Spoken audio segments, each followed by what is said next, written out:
आज सकाळी जिल्हाधिकारी कार्यालय या ठिकाणी ऑफिशियल मेल आयडीवर एक मेल प्राप्त झाला.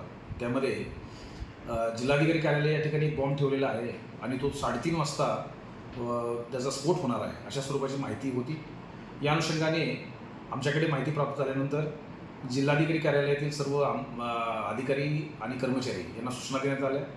त्यांचं सहकार्य देण्यात आलं आणि त्यांना त्या ठिकाणाहून बाजूला सुरक्षित ठिकाणी हलवण्यात आलं. संपूर्ण जिल्हाधिकारी कार्यालय, त्याच्यासोबत असणारे प्रशासकीय इमारती याची परिपूर्ण BDDSच्या मार्फतीने चेकिंग करण्यात आली. HHMDच्या मार्फतीने चेकिंग करण्यात आली. परिसरसुद्धा त्यामध्ये चेकिंग करण्यात आला. याच्यामध्ये कुठल्याही स्वरूपाचं तथ्य आढळलं नाही आणि हा कॉल खोटा होता किंवा हा मेल खोटा होता अशा स्वरूपाची माहिती आत्तापर्यंत समोर आलेली आहे. या बाबतीमध्ये पालघर पोलीस स्टेशनला गुन्हा दाखल करण्यात येत आहे.